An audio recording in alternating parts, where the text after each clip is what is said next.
everyone. Welcome back to She Birds Podcast. I'm your host, Brittany Show, and today's guest is Brenda. Hi, Brenda.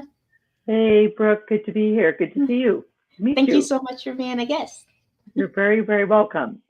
So, can you tell my listeners a little bit about yourself? Sure. So, lots of different things going on. I started off with a degree in social work and worked in that field for about a decade. Then moved on to co-leading of a faith community with my husband for a couple of decades. And then the last couple of decades, some of that went consecutively. I'm not that old, okay? But basically, have been doing holistic nutrition. And all along the way have been writing articles and a couple of books and that. But now I'm specializing actually in analyzing and interpreting genetic profiles. So people's raw data, like from 23andMe, for example, to Oh, design very personalized holistic wellness programs. So that's kind of where I landed after all of those little paths intersected. wow. What is holistic? Did you say nutrients? Is that what you said? Yeah, like holistic wellness program. So what I'm specializing in now is kind of like epigenetics. It just means the way that we eat and take care of ourselves and supplement, and then our environment around us, how that actually impacts gene expression. So it just means that we have a lot to still know about that field because it's very new, but it Mhm. does mean that we have much more ability to, I think, make some good decisions that can have good results in our body and our mind and our spirit. We can really impact how our genes actually express themselves by the way we take care of ourselves. So on one hand, that's kind of like, oh, darn it. But on the Mhm. other hand, it's quite empowering because you realize that you have the ability to make some decisions that can really impact your physical and emotional and spiritual health. So that's always good news, I think. Yeah, you speaking about this when I got put in the hospital, they spoke exactly about this. They said it's your surroundings, it's the Yeah. sunlight, it can be the food that you put in your body that can affect your mental health. And I was like, really? And I was like, so a burger versus broccoli can make my mental health the way it is. And they're like, yeah, it can. Yeah. Yeah. It's really a fun exploration of it because of course everyone is different. Like someone might actually do better on the burger, Oh. okay, depending upon how it was made and what the ingredients were, for example. But it's like once you start to learn to listen to your body, find out what things really excuse me, really vibrate with wellness, how much sleep you get, how much time, like you mentioned, how much time you spend outside and getting sun on your eyes first thing in the morning, for example. We're now understanding more about the science behind it. Mhm. And, instead of it just being like an old wives' tale or something that our grandmother or great grandmother told us, it actually has science backing now, which is really kind of fun too. Wow. What inspired you to get into the holistic wellness programs? Like, I think, like a lot of people, Brooke, who end up in a field because they were at a crossroads and it mhm. was like either I need to get healthier or I'm just gonna die before I get 30. And I mentioned social work was my first career and I loved it. I worked a ton with adolescents that had a lot of different challenges in their life. At one point, I was the supervisor for a contained unit, so a locked unit for adolescents that had kind of fallen through the cracks with the Attorney General and mental health and social services and education. So I really loved the job. It's super, super stressful. Mhm. And I was just sick. I was tired all the time. I had colds, four colds, each of them last a season. Oh my. um, I had, like anxiety and insomnia, digestive issues. I was on thyroid medication. I had an ulcer. And I mean, I was mid 20s, so it wasn't like I had a lot of time to accumulate all that. So it was kind of like this fork in the road where a friend of mine came to me and said, I'm really worried about you. She kind of listed those things I just told you and said, and then she capped it all up by saying, and frankly, I think you used to be a lot smarter. And I was like, oh, cheapers, like, thanks a lot. But she said, you need to go see my boyfriend. He's really smart. He's a member of Mensa. He designs supplement formulations for supplement companies. So Stephanie's a member of Mensa, and he's this, holistic herbalist. And I was like, run away. That guy sounds like he is out in left field. That's of how I would be doing stuff. But she just said, what do you got to lose? Like, Yeah. probably give you a good deal. You're a friend of mine. And I remember going to see him, and I didn't understand half of what he said. And I scribbling down all these notes, and I got back home and I said to my husband, okay, I'm going to do what this guy said for 2 weeks because I'm quarter Irish and I'm very stubborn, and I'll do it for 2 weeks. Then I'm going to go back eating peak greens and chocolate and bad government coffee and, whatever. And literally, I know you're chuckling, and I think he was chuckling at me as well. But I said, basically, at the end of 2 weeks, I said, I don't care how you eat for the rest of your life, babe. I am going to eat some form of this.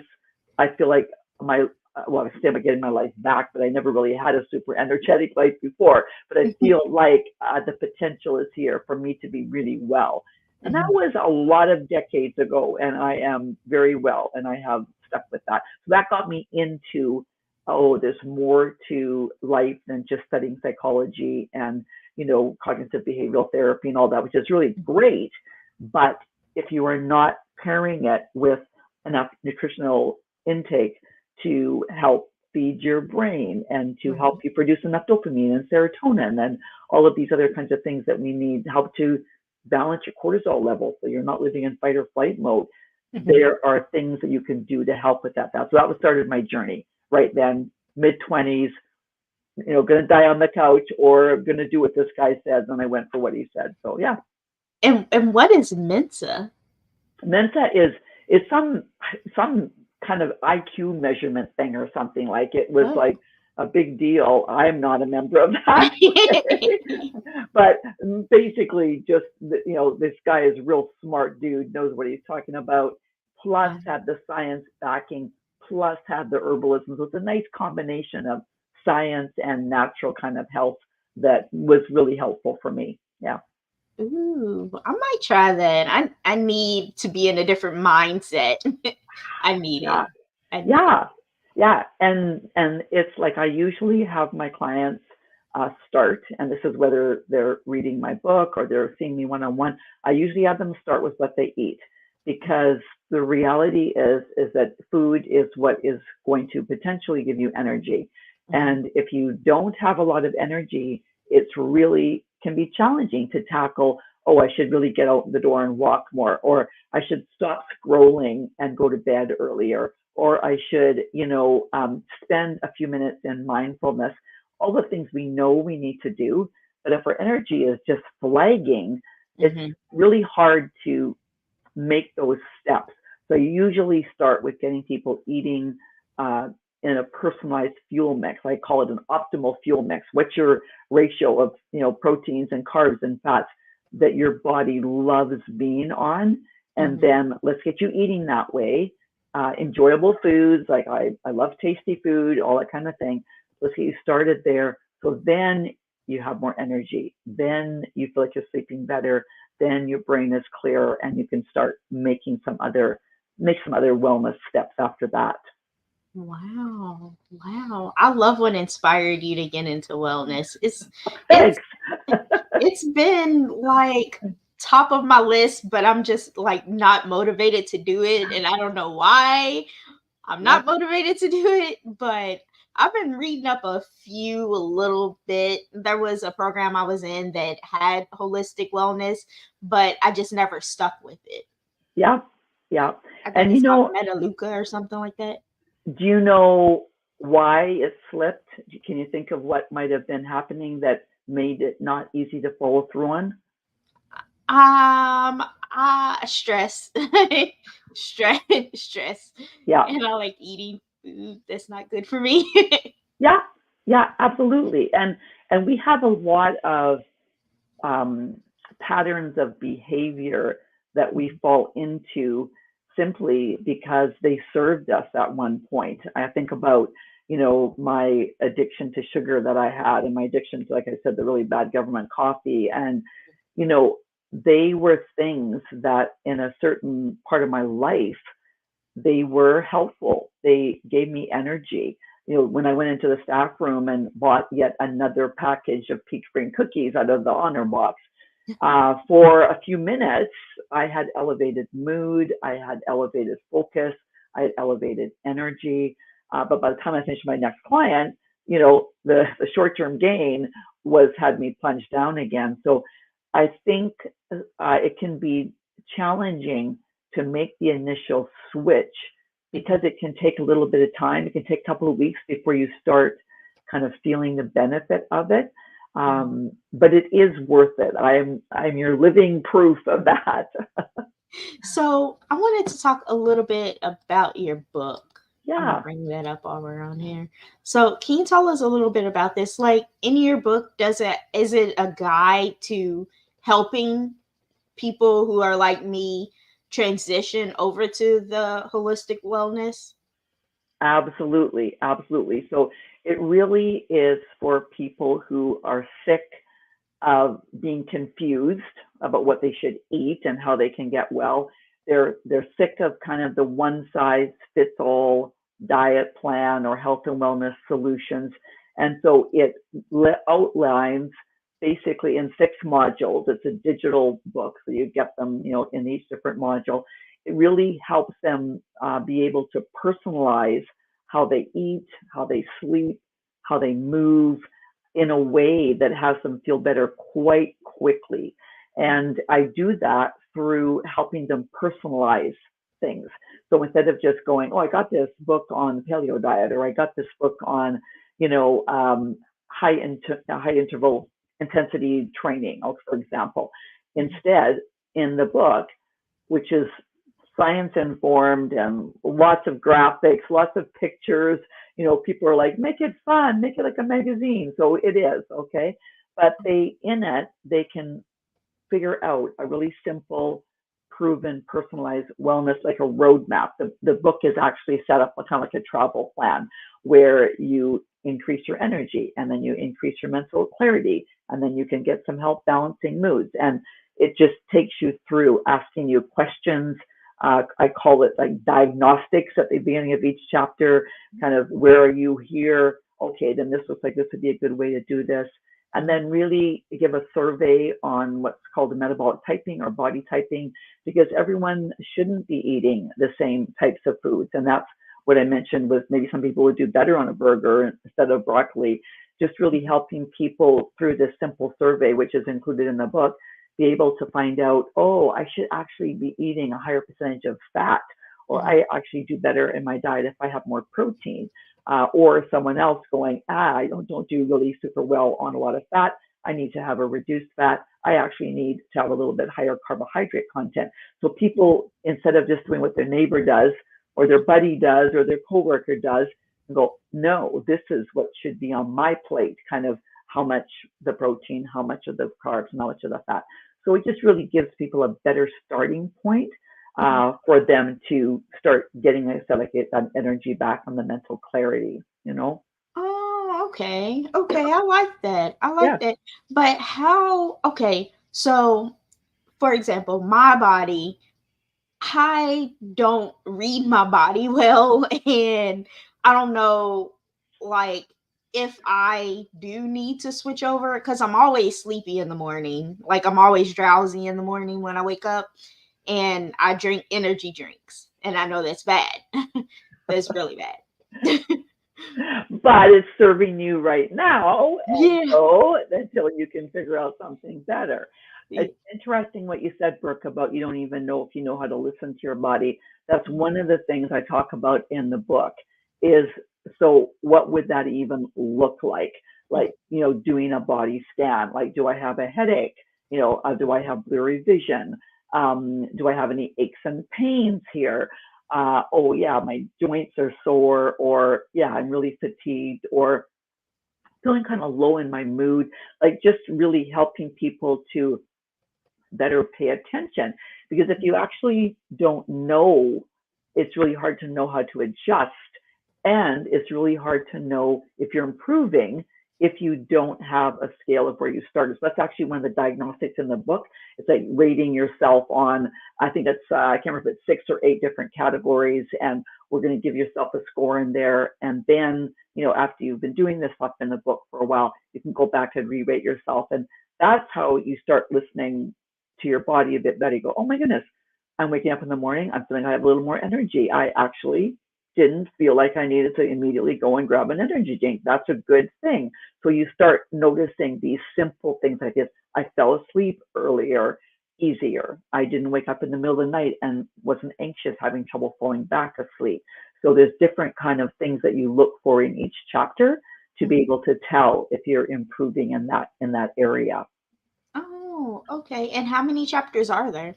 There's 6 different modules. So initially I wrote it to be able to do in a weekend, like, Thursday night, Friday night, 2 on Saturday, 2 on Sunday. And then my people that were reading, my friends that were reading it said, okay, you're a bit type A. You would probably do this in a weekend. Us, not so much. So I changed it that you didn't have to do it in a weekend. Okay, you could do it over maybe 6 weeks or something. But that way you can just take it bite-sized and do one chunk of it, do the diagnostics, get that in order. And then once you feel like you kind of got a handle on that, then you can add in the exercise component, the movement part. Then you can add in the one that has to do more with stress management, for example. So you can just kind of take them a bit at a time. Oh, okay. And what are some of the modules in there? Like you mentioned two of them, I think. Yep. I'm going to actually, so the first one is really eating for health, and we're looking at nutritional foods. So I give you 3 really simple food kind of principles, foundations. Eat real food as close as possible to its original form. Don't become a food fanatic. So those are the 3, okay? And then on top of those, just 5 really simple food tips around things like getting an adequate amount of protein. I give you descriptions of what protein is.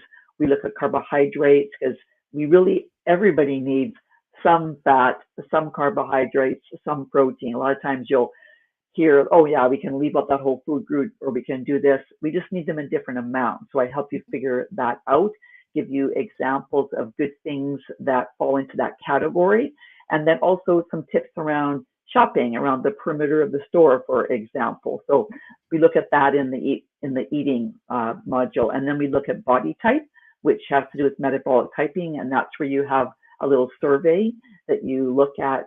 You just can punch it in the link, and you can complete the survey, and then you find out if you're someone that needs to have a bit of a higher carbohydrate intake in your diet, if you're someone that needs a little bit higher protein and fat, intake, or if you're someone that does better kind of in a balanced approach. So that helps you with what needs to go on your plate. But there's also some components of metabolic typing that have to do with whether you are more easily sliding into like sympathetic side of our central nervous system that has to do with fight or flight, and you're maybe more of a linear analytical thinker and kind of really easily able to stay on task, or you're maybe more parasympathetic dominant, more rest and recuperative, and maybe need a little help with motivation, whereas these other guys like me need a little more help with how to relax. So depending upon where you fall on that continuum, then I give some suggestions not only of how to eat for that body type, but also how you can manage your digestion, how you can manage your stress management, that kind of thing. There's that. There's a module on sleep, because sleep is super important, highly, highly underrated in the world today. And so I'll give you some tips around how to improve that, some sleep hygiene patterns that you could use. If you have trouble sleeping or waking up and getting back to sleep, there's some information in there on how to potentially deal with that. And then movement, we look at different types of exercise. Excuse me, I'm a real fan of your movement being something that is joyful and enjoyable. And I will also give you some clues around whether you're more likely to do well in some kind of an endurance-based activity, walking, hiking, or you're better maybe at the high intensity interval Tabata, that kind of thing. And, also some people are just like, excuse me, I don't want to do any kind of exercise. And I'm like, okay, then how about, excuse me one sec. How about you find if there is something else you like to do, like hanging out with a bunch of friends, and you just go to a dance class with them, or you go to the pool and hang out and play water volleyball together. So it's about figuring out a way that you can get in your schedule that doesn't feel like, oh, this is the worst thing that ever happened to me. Okay. So yeah, so that's, and then we do a whole module on stress management because of course my social work hat gets put on, and we look at things in there like cravings, what contributes to cravings, emotional health, just a wide range of things that really help with that. And then the last module is on how to make this stick, because Mhm. it's, oh, I did this for like a weekend, or I did this for like a week. No, if you want this to really have long-term benefits, then we need to switch it to being a lifestyle. And so I give you some tips on how to make that happen. Exactly. I love it. I love it. How do my listeners purchase your books or So your book? it's on my website, imbalancedlm.com. And at the very top of the website, it says something about, are you interested in personalized wellness? Just click on there and it takes you right to a page that has some free resources. There's a self-check survey that's free. There's an infographic that's free. And my book is there, and it's digital download. It's not very expensive. It's like under $5. And you can have it accessed pretty much immediately into your inbox. And I also give you some kind of bonus little videos to, for example, on metabolic typing, help you understand that a little bit better. I give you another bonus on how to celebrate well. I just back from holidays in Mexico, and I love to go and celebrate, and so some tips on how to do that well. There's another module for people who are trying to release excess stored fat, and so how they might be able to do that. So some extra bonuses that they get when they buy it. Ooh, I like that. Yeah, Okay, okay. I like that a lot. So I wanted, before I let you go, I wanted to talk a little bit about your coaching. How do my clients, I mean not my clients, yeah, my listeners get into contact with you about your coaching? sure. So same way, imbalancedlm.com. On the top right-hand corner, there is a button that says book a free wellness roadmap call. All right, so they are welcome to do that. It's a 20-minute call. We look at where they're currently at in their life, where they would like to be wellness-wise, to see if working with me might be helpful. And I see clients all around the world. I have clients in Australia and New Zealand and Africa and, oh man, Europe. Like, it's really fun actually nowadays with what the ability that we have through different technology. So anyways, they can do that call, and then they can either just book on a one-off, or I have a coaching package that's 12 weeks. And for clients that are really interested in that epigenetic component that I mentioned, like, they're like, no, I don't want to just do body typing. I want to know what my genes are saying. And actually, it's really interesting, Brooke, because I will say that when you mentioned to me about, yeah, they told me stuff, but I haven't really done it. It's I get a lot more compliance with my clients when I can pull out this big database out of their genome that they got from, say, 23andMe, and say, oh, your genes say this. I get a lot more compliance than when some random nutritionist tells you this. So that's pretty good. So people that are interested in epigenetics, again, they can do a one-off called the Nourish Your DNA review, and they can give me their data and we go over it, or they can do that in a deep dive as well in a 12-week program called Reset Your Genes. And it's a blueprint to literally having your genes turned on into the best position that they can be for your optimal wellness. So that's a new program last year, and it's been a big draw. Nice, nice. I think I'm gonna do this because I need this, a different mindset. Yeah, and it really helps. Like, the mindset is a big too, and that's the fun, whether it's metabolic typing or genetics. A lot of times there are genetic factors that influence our ability to stay focused and stay motivated and to persevere and to experience joy in that. And that has a lot to do with different hormones like dopamine. So if you find out that you're genetically not prone to making enough of those hormones, then we can do some things dietarily, sleep wise, supplement wise, that can really help that, so that it's, again, not just a one off. You actually have tools to walk this out for the rest of your life in a much healthier way. So that's the part of this that I love, that it really is, you're filling up your wellness toolbox with a whole new array of benefits that you can use that will serve you long standing. And so when you do come into thinking about the energy drinks, for example, full circle, it's like, yeah, that used to be what I needed. That used to serve me, but now I have this. And so I no longer need to use those anymore. So that's always fun when we get to get rid of, I got to get rid of my, sugar addiction and be energized from other ways. I no longer drink bad government issued coffee. I got other ways to get my energy. So that's the other fun thing as we move forward. You have new tools. Ooh, I like this. I like this a lot. That's great, Brooke. I'm glad. Yeah. I want to thank you so much. Can you stay backstage whenever I finish? Because I wanted to buy the book he was talking about. But Absolutely. Yeah. so I want to thank you so much for being a guest today and being on my podcast. Thank you. I enjoyed chatting with you. That's great questions. It's been really fun. Thank you. Hey everyone, thank you all so much for listening to my podcast, and I hope to see you next time for the next interview. Bye.